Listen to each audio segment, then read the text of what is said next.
El 15 de julio de 2024, el antes corregimiento de San Basilio de Palenque fue declarado municipio por una ley de la República, lo cual le permitirá tener su propio presupuesto y autonomía administrativa.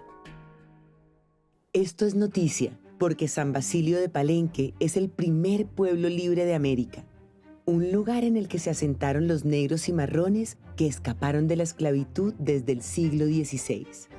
Por lo tanto, este Palenque, el único que sobrevive en Colombia, tiene un interés patrimonial para toda la humanidad y simboliza la lucha por el reconocimiento que durante siglos ha forjado la población afrocolombiana. ¿Sabes cuáles han sido las luchas y logros sociales, políticos y culturales de las comunidades negras, afrocolombianas, raizales y palenqueras? Quédate ahí, yo te lo voy a contar, porque eso lo sé de memoria. Antes de comenzar, tratemos de entender cuáles son esas diferencias actuales que existen entre afrocolombianos, palenqueros y raizales. En Colombia hay varios conceptos para referirse a las comunidades de origen afro. Uno de los más centrales es el de los palenqueros. Se hace alusión con ese nombre a comunidades que en busca de distanciarse del dominio español fueron construyendo espacios de autonomía y actualmente esa comunidad de palenqueros reside en la costa norte colombiana, mantienen sus tradiciones culturales, entre ellas su lengua y su forma de ver el mundo a partir de la religión. Junto a ello está el concepto también de afrocolombiano. Es un concepto que nace en 1947, creado por estudiantes de las costas Pacífica y Caribe residentes en Bogotá, y que luego se retoma en los años 70 y posteriormente cobra mayor vida y mayor amplitud con la Constitución de 1991. Y junto a palenqueros y afrocolombianos tenemos otro concepto clave, que es el de los raizales, que hace alusión a la población de origen afro mayoritariamente ubicada en San Andrés y Providencia. Esta historia comienza 5 siglos atrás, cuando los colonizadores españoles trajeron africanos y comerciaron con ellos como esclavos en América y, por supuesto, también en nuestro país. ¡A moverse! ¡A sudar, que para eso vinieron! ¿Qué? Bueno, la trata transatlántica se le conoce al proceso de traída masiva de población negra esclavizada del territorio africano. Se le llama transatlántica porque tenían que cruzar el océano Atlántico estos cargazones, estos barcos que traían población negra para las plantaciones, para las minas en las islas del Caribe, pero también en el continente americano. Ese es un proceso que se da con fuerza en el siglo XVI. Los primeros que desarrollaron ese comercio con más fuerza fueron los portugueses, los que tenían la experiencia. Por eso, en algunos territorios, el momento en que mayor gente se trae del territorio africano es el momento en que hay una unión entre la corona española y la corona portuguesa. A la gente esclavizada la importaron de África para reemplazar a la gente esclavizada indígena que fue diezmada sobre todo por la minería. Y la minería es el eje fundamental de la colonia en el caso de la Nueva Granada. Por eso las grandes zonas en donde metieron a los esclavos pues es el Bajo Cauca por una parte, el Atrato, el San Juan en el Chocó y luego en los ríos del sur, Barbacoas, el río Timbiquí, pero también las llamadas haciendas de Trapiche del Valle del Cauca y de la zona plana del norte del Cauca, donde se producía panela, ron, aguardiente y también pues las cosechas que eran necesarias para poder alimentar las minas, sobre todo de la zona fluvial del litoral pacífico. Sin embargo, estas tierras no les resultaron ajenas a los africanos. Según Manuel Zapata Olivella, un gran intelectual afrocolombiano del siglo XX, los negros que llegaron a Colombia hicieron una rápida empatía cultural con los habitantes del litoral pacífico. Si hablamos de un mestizaje en el pasado milenario y en el pasado anterior a la llegada de los conquistadores y a partir de los conquistadores de nuestros días, confluencia de pueblos europeos, de pueblos africanos y de pueblos amerindios en esta formación del hombre colombiano, mucho más tendríamos entonces que tomar conciencia de que nuestra hermandad de sangre, nuestra hermandad religiosa, nuestra hermandad de cultura son elementos que nos imponen un comportamiento de fraternidad. En el siglo XVIII, la esclavitud estaba bien vista y era un asunto que pertenecía netamente al mundo del comercio y la economía. Los esclavizados negros eran vistos como mercancía y así se comerciaba con ellos. Se compraban, se vendían y hasta se heredaban. Y la razón por la cual se esclavizaba a hombres y mujeres negros estaba justificada en su complexión física y su color de piel. No obstante, algunos negros esclavizados fueron libres gracias a la manumisión por cuenta propia, es decir, que conseguían recursos para comprar su libertad. Otros que se rebelaban a la esclavitud eran los cimarrones, que se refugiaban en los palenques como San Basilio. El cimarronaje fue el proceso que habilitaron o generaron los negros esclavizados de volarse, de salirse, de liberarse de los amos esclavos y crearon escenarios o espacios territoriales que le llamaron palenques. Palenque era el territorio libre que los negros lograban habilitar, donde se asentaban y desde allí adelantaban avanzadas para liberar a otros negros y negras y lograr su libertad por la vía de la lucha, por la vía de confrontar a los mal llamados amos y lograrse este proceso donde quien le denominó de alguna manera ofensiva cimarrón el negro que lograba su libertad por la vía de la lucha fue el mismo mal llamado amo. Y los negros asumieron el término también de cimarrón para señalarlo como fuerza, como capacidad libertaria, pero también para burlarse del amo. Pero luego vino la independencia y con ella el importante aunque desconocido papel de los afrodescendientes en esta gesta. Si bien se tiene un relato de la historia nacional donde aparecen los grandes héroes, criollos, mestizos y blancos, como los constructores de la República y todo el proyecto independentista, es importante resaltar que la población afrodescendiente o afrocolombiana en ese momento que se encontraba en espacios de esclavitud, algunos, otros eran manumitidos, eran libres, participamos significativamente en estas gestas independentistas, primero incorporándonos en los ejércitos patrióticos, segundo, financiando también el proceso independentista y también aparecen grandes militares, grandes héroes como el general Padilla, Piar y Juan José Nieto, que fue el primer presidente negro en Colombia en este periodo republicano. No podemos olvidar el nombre de María Antonia Ruiz, una patriota que con su ejército en Cartago quema las armas de los realistas e impide que el ejército realista pase hacia el suroccidente del país, y con ese tiempo se genera un margen muy importante para que los patriotas puedan derrotar a los realistas. Entonces María Antonia Ruiz es un símbolo muy importante para las mujeres negras, para las mujeres colombianas, porque siempre también se narra este lado más patriarcal también de la independencia, y las mujeres hemos jugado un rol muy importante en este proceso republicano independentista. Luego, en 1851, llegó la abolición de la esclavitud y los descendientes de africanos pudieron obtener su libertad. Pero eso no significó que se acabara la discriminación, ni mucho menos el racismo. La gente piensa que se da la abolición de la esclavitud e inmediatamente se acaba el racismo, pero resulta que a lo largo del siglo XIX, es decir, después que se construye la República, se crean una serie de imaginarios que se interconectan con ideas provenientes del mundo colonial. Comienzan a circular una serie de ideologías que conocemos como determinismo geográfico, como el racismo científico, que asocian ciertos territorios y ciertos espacios a la inferioridad. Entonces, aquellos territorios que estaban habitados mayoritariamente por gente negra, se suponía en el XIX, que estaban condenados a ser territorios salvajes. Y por otro lado, el Estado republicano, el que se crea a lo largo del siglo XIX y durante el siglo XX, no logra romper con algunas de las prácticas provenientes de ese periodo colonial.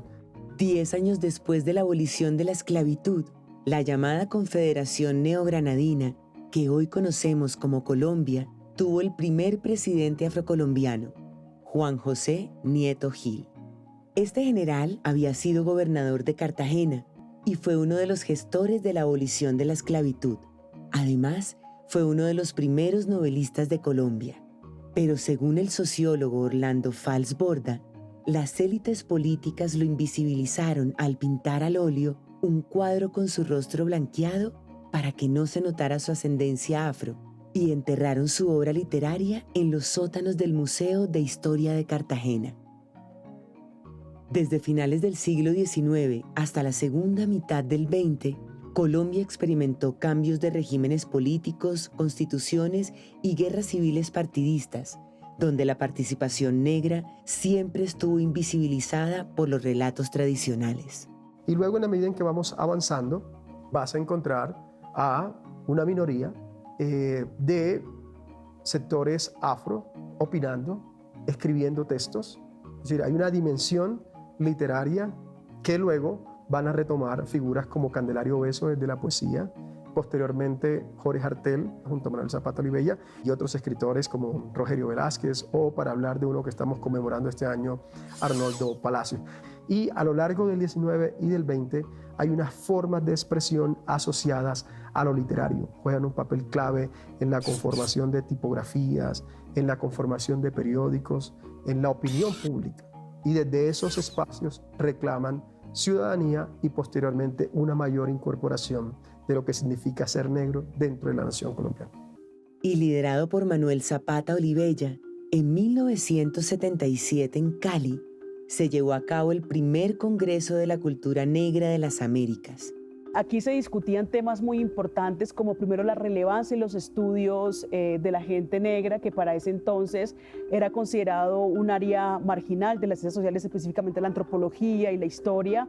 Y aquí se empieza a narrar los primeros conceptos de lo afrodiaspórico, ¿no? Y es cómo empezar a conectar la historia de Colombia con la historia de Brasil, con la historia de México, con la historia de Perú, y también se empieza a entrelazar esa relación entre las Américas y África, ¿no? Para pensarse en términos de la trata, lo que fue la esclavitud, lo que fue también la rebelión, en las emancipaciones, las revoluciones, y también en clave de identidad cultural, ¿no? ¿Cuáles son esos vestigios, esos legados culturales que en ese momento estaban tan presentes en las culturas de la africanía, como se decía en ese momento, de las negritudes? Y efectivamente el rol de Zapata Olivella fue articular y juntar. Hasta ese momento, muchas de las luchas por los derechos de las comunidades negras en el país aún no tenían eco en la legislación nacional. Antes de la Constitución del 91, había una invisibilidad impuesta al pueblo afrodescendiente en Colombia desde la Ley Segunda de 1851. Ninguna constitución, ninguna ley reconoció la presencia dentro de la nación y del Estado de Derecho de la población afrodescendiente. Entonces, en 1991, vino el que en materia de derechos sociales ha sido un verdadero hito: la nueva Constitución Política Colombiana. A la Asamblea Nacional Constituyente, la comunidad negra no llegó unida, y esa es la razón fundamental por la cual no tuvimos voceros. Sin embargo, es importante señalar que las organizaciones étnico-territoriales presentaron una propuesta a la Asamblea de 10 puntos, un proyecto político que incluía, entre otros, la titulación colectiva de las tierras. Y a través de mecanismos como la movilización, el telegrama negro y sobre todo a través de la toma de algunas iglesias y embajadas, se logró que finalmente la Asamblea atendiera las demandas. A partir de las discusiones que se dieron en la Asamblea Nacional Constituyente, 2 años después, se promulgó una ley que reconoció que en Colombia existen comunidades negras, afrocolombianas, raizales y palenqueras que tienen elementos identitarios en común y que busca proteger su identidad y sus derechos. Se trata de la Ley 70 de 1993. Esta es la ley más importante que se ha expedido porque reconoce a los afrodescendientes, a los afrocolombianos, como sujetos de derecho. En primer lugar, la ley desarrolla el componente de territorialidad, es decir, la política de titulación colectiva de nuestros territorios. En segundo lugar, la ley es una ley ambiental. La ley 70 es una ley de protección de los recursos naturales existentes en los territorios. En tercer lugar, la ley es una ley de etnodesarrollo, porque pone en marcha una política de desarrollo para los territorios colectivos. Y finalmente es una ley de reparación histórica que abre también un espacio para luchar contra el racismo y la discriminación racial. Se nos ha contado que primero, cuando se hizo la Ley 70 del 93, se creó los primeros comisionados especiales, ¿no? Esos comisionados especiales tenían el mandato de reglamentar la Ley 70 del 93. Y en esa perspectiva se planteó la posibilidad de una combinación de las formas de lucha, ¿no? Por un lado, el proceso organizativo más de movimiento social, articulado a la defensa del territorio colectivo, la titulación colectiva, la identidad cultural, el proyecto educativo, y por otro lado participar en el sistema de partidos existente en el país a partir de una representación en el Congreso de la República, ¿no? Y es así como se reglamenta esa discusión especial de comunidades negras, es decir, es una lucha, el movimiento organizado, y es una defensa también por tener una voz en el poder legislativo en el país. Otro aspecto en el que se dio un cambio relevante para los pueblos negros fue en la forma como la sociedad y el Estado acogieron sus manifestaciones culturales. Para esa época se prestó mayor atención a elementos como las festividades, la territorialidad, los rituales y la producción intelectual negra.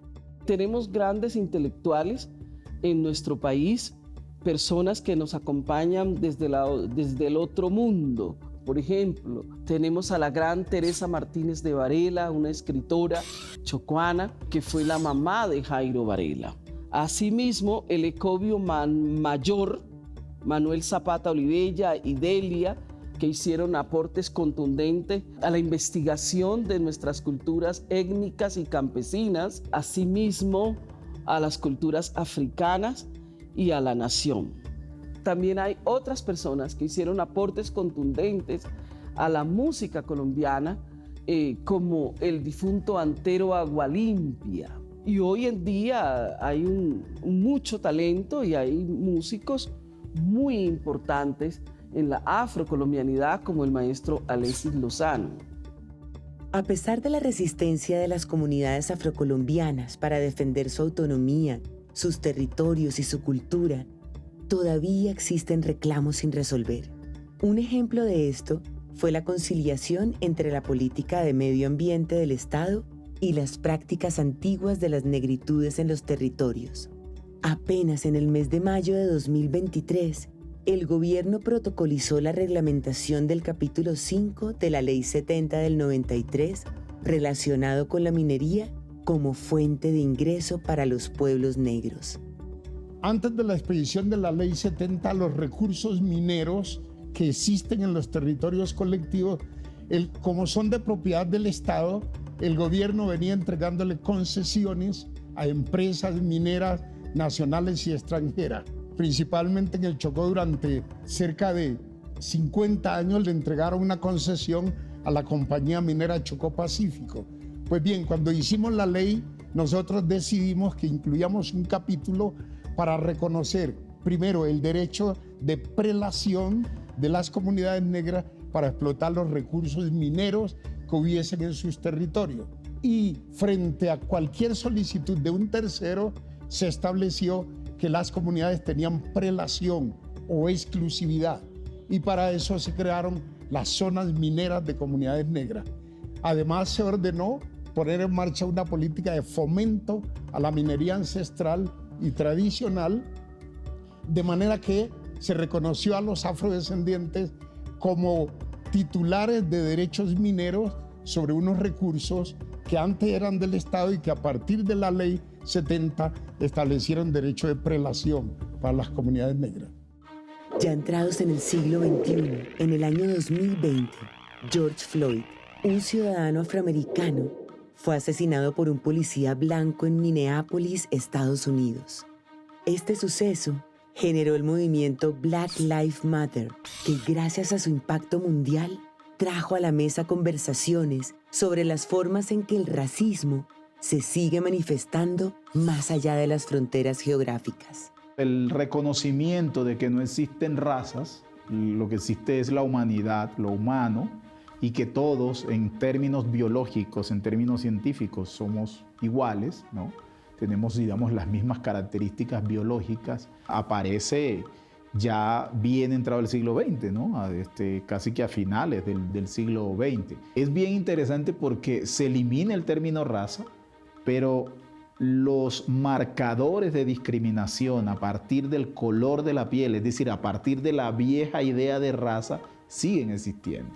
Entonces, por eso la gente habla de las razas no existen, pero sí existe el racismo. En Colombia, todos estamos mezclados de uno u otro grado, y lo que siempre defendemos aquí es qué tanto de blanco tenemos, qué tanto de europeo tenemos, qué tan mejor soy yo que tú por ser menos indígena o menos afro.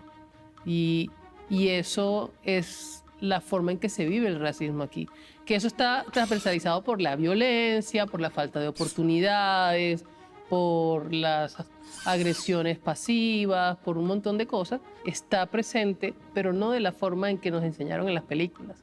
Las películas que veíamos eran películas norteamericanas y series norteamericanas, y en esas series y películas se veía el racismo como un acto de violencia, donde te quemaban, te torturaban, te lastimaban o te mataban. Como eso no estaba pasando, por lo menos no de forma tan evidente en nuestro país, la gente decía, aquí no hay racismo. Pero es a veces incluso más difícil desprenderse, defenderse de un racismo que es mucho más soterrado, más escondido, más disimulado, porque primero hay que empezar a demostrar que era racismo. Antes de decir, necesito que me hagas un resarcimiento por este acto racista que has hecho, hay que demostrar que es un acto racista, que es lo que pasa en Colombia. Entonces, de una u otra forma, en Colombia moralmente se penaliza al agredido más que al agresor. Si yo le pregunto a usted, ¿usted es racista? No, profe, ¿cómo se le va a ocurrir? Yo no. Pero resulta que todos hemos sido troquelados en la noción de superioridad e inferioridad. Y muchas veces estamos ejerciendo el racismo sin darnos cuenta. La lucha antirracista comienza con cada persona en un proceso de autorreconocimiento de qué ejerce ella de racismo. Sí, porque el problema de las comunidades, usted me pregunta por el problema de las comunidades negras. Yo le respondo, el problema es nuestro. Mientras nosotros nos consideremos superiores de alguna manera por ser blanco mestizos con respecto a las comunidades, el problema de ellas es el nuestro. Entre tanto, el lugar de las mujeres negras en nuestra sociedad todavía no forma parte de las discusiones políticas. Yo creo que hay varios niveles de representación y la lucha de las mujeres negras, afrocolombianas, raizales y palenqueras. Y es que hay un plano de la visibilidad donde hay unas mujeres que en diferentes espacios están más visibles, tienen más voces y tienen más poder, pero que en últimas termina siendo proyectos más biográficos, individuales con impacto colectivo. Hay otro tipo de liderazgo que es un liderazgo más invisible, que está más arraigado a la vida cotidiana concreta de las comunidades, de los barrios, ¿no? Y ahí tenemos mujeres súper potentes, súper poderosas, súper importantes, pero que están haciendo transformaciones fundamentales en sus comunidades, en sus barrios, y que efectivamente no se conocen y no se nombran. A pesar de que durante el siglo XXI, las leyes que protegen la identidad y los derechos de las comunidades negras de Colombia no han tenido grandes cambios, los pueblos y las organizaciones afro sí han ganado representación política en los últimos años. El hecho de tener a una vicepresidenta mujer, afro y activista ambiental, pero también tener a una gobernadora en el Chocó, primera mujer afro en ser elegida en este cargo, o un canciller, o un presidente de la Corte Suprema, siembra la esperanza de más conquistas de derechos y visibilización. Hablar de visibilidad también para que se nos saque del concepto común de que estamos siempre o solamente en deportes y cultura, y que se vean, por ejemplo, los aportes de las personas afrodescendientes, en nuestro caso negras, afrocolombianas, palenqueras y raizales, en sectores como la ciencia, ¿sí? La educación, ¿sí? Ahí también estamos hablando de visibilidad. Hoy requerimos de un ejercicio estadístico censal que nos permita tener cifras exactas sobre la presencia afrocolombiana en el país. Hemos sido víctimas de un genocidio estadístico en el 2018 y hoy necesitamos que se realice el Censo Nacional de Población y cuente correctamente a la población afrocolombiana. Construir no solamente un discurso desde lo negativo, sino construir también una pedagogía del orgullo. Y eso a veces es difícil en la medida en que si miras al pasado lo que vas a encontrar es una tradición de malos tratos, de esclavización. Pero también en medio de esa esclavización hubo voces que se levantaron y hubo procesos de lucha. Y no puedes construir ciudadanos y ciudadanas, y me estoy refiriendo a los niños, solamente hablándoles en términos de la opresión y del sufrimiento. Necesitas también construirles historias de dignidad, historias de lucha, historias de resistencia, historias que hablen de los valores que hay ahí a pesar de eso. Esta lucha que sigue estando viva porque ha continuado de generación en generación por siglos, ¿sí? Que hemos trascendido de la conversación con la colonización, de la esclavización, a la conversación sobre cómo esa lucha de siglos ha impactado en nuestras vidas en la actualidad, ¿sí? Eso es un logro, eso es un logro de este movimiento, eso es un logro de las organizaciones, eso es un logro de estos liderazgos.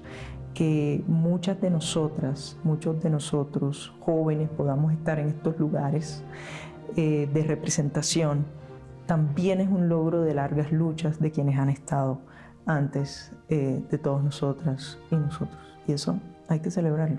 Y esperamos también que con esta lucha que estamos emprendiendo ahora, estas generaciones, las nuevas generaciones, puedan tener una vida mucho mejor y con una mayor esperanza de combatir este flagelo tan grande, este problema tan grande que es el racismo y la discriminación racial. Como ves, el papel de las comunidades afrodescendientes en la historia del país ha sido fundamental para conseguir libertades para toda la población colombiana. Con los años, los liderazgos y la representación afro en diferentes esferas públicas han aumentado, pero aún así, el racismo y la discriminación racial siguen vivos. ¿Y tú, qué elementos consideras importantes para construir un futuro sin racismo en nuestra sociedad?